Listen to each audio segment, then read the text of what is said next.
ଆରେ ଏଇଠି କଣ ପୋଷ୍ଟର ଲାଗିଛି ବିଶ୍ୱ ଶାନ୍ତି ମହାଯଜ୍ଞ ଲେଖା ହେଇଛି। କୋଉ ଦିନ ପୋଷ୍ଟର ଲାଗିଲା ମୁଁ ତ କାହିଁ ଜାଣିନି। ଯିଆ ଆଗକୁ ଟିକେ ଛକକୁ ଯିବା, ଦୋକାନ ପାଖରେ ଯଦି କିଏ ବଇଥିବେ ପଚାରିଦବା। ଆରେ ରଞ୍ଜନ, ତୁ ଏଠି ବଇଛୁ, ପୋଷ୍ଟର କୋଉ ଦିନ ଲାଗିଲା କି? ଏଠି କଣ ବିଶ୍ୱ ଶାନ୍ତି ମହାଯଜ୍ଞ ଲେଖା ହେଇଛି।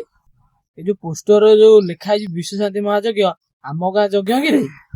ଆମ ଗାଁ ଯଜ୍ଞ 19 ତାରିଖ, ତୁ କଣ ଜାଣିନୁ? ନା ରେ, ମୁଁ ଜାଣିନି ଆମ ଗାଁ ଯଜ୍ଞ କହୁନ। ମୁଁ ବାହାରେ ଥିଲି, ଘରକୁ ଆଜି ଆଇଲି। ମୁଁ ଜାଣିନି ପୋଷ୍ଟର ଲାଗିଛି ବୋଲି ତତେ ପଚାରିଲି। ତୁ କଳସ ବୁଡିବୁ କଣ? କଳସ କୋଉଦିନ ବୁଡିବ? ଆଉ ଯୋଉ ପୋଷ୍ଟର ଲେଖା ଅଛି 19 ତାରିଖରେ କଳସ ଯାତ୍ରା, ତୁ କଳସ ବୁଡେଇବୁ ଟି? ହଁ, ମୁଁ ତ ଉଡେଇବି। ଆମ ଗାଁରୁ ବି କେତେ ପିଲା ଉଡେଇବେ, ତୁ ଉଡେଇବୁନି କି? ଆରେ ଇଏ 19 ତାରିଖରେ ଲେଖା ହେଇଛି କଳସ ଯାତ୍ରା ବୁଡିଆ ହବ, ପୁଣି 9:15 ସକାଳେ ଲେଖା ହେଇଛି। ମୋର ସିନା କାମ ଅଛି, ମୁଁ ବୁଡେଇ ପାରିବିନି। ଆଉ ଗୁଡାଏ ନୀତି ନିୟମ ମାନିବାକୁ ପଡିବ କଳସ ବୁଡେଇଲେ, ତା ଦ୍ଵାରା ମୋ ହବନି। ତୁ କଣ କଳସ ବୁଡେଇବା ପାଇଁ ସେଦିନ ଟିକେ ଟାଇମ ବାହାର କରିପାରିବୁନି? ତୋଠାରୁ କେତେ ସାନ ସାନ ପିଲା କଳସ ବି ବୁଡୁଛନ୍ତି, ଏଇ ଟିକେ ନିୟମ ମାନିବୁ ଆଉ। ତୁ ଯଦି କହୁଛୁ କଳସ ବୁଡେଇ, କଳସ ବୁଡେଇ ଦେବି। ନୀତି ନିୟମ ଟିକେ ନାକୁ ଅଛି, କଣ ପାଳିଦେବି। ଆଉ ତାପରକୁ ମୁଁ ଆଉ ଆସିପାରିବି ଯାଇ ପୂର୍ଣ୍ଣାହୁତି ଦିନ ଯାହା ଆସିବି, ମୋର କାମ ଅଛି। ପୂର୍ଣ୍ଣାହୁତି ଦିନ ଯାଇକି ଆସିବି ଆଉ। କଳସ ବୁଡେଇ ଦେ।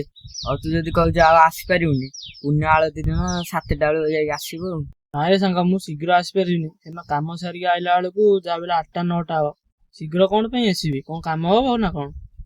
ପୁଣ୍ୟାଳ ଦିନ 1000 ଲୋକ ରୋଷେଇ ହେଇଛି ତ, ତୁ ଟିକେ ଆସିବୁ, ବଢା ବଢି କରିବୁ, ପିଲାମାନଙ୍କୁ ସାହାଯ୍ୟ କରିବୁ ଆଉ। ତତେ କହୁଛୁ ପୂର୍ଣ୍ଣାହୁତି ଦିନ ଆସିକି ଶୀଘ୍ର ପହଞ୍ଚିବାକୁ। ମୁଁ ସେଦିନ କାମ ସାରିକି ଟିକେ ନାକୁ ଶୀଘ୍ର ଆସି ପହଞ୍ଚିବି ଆଉ। ତୁ ସାହାଯ୍ୟ ଟିକେ କରିଦେବି ପୂର୍ଣ୍ଣାହୁତି ଦିନ ଆଉ।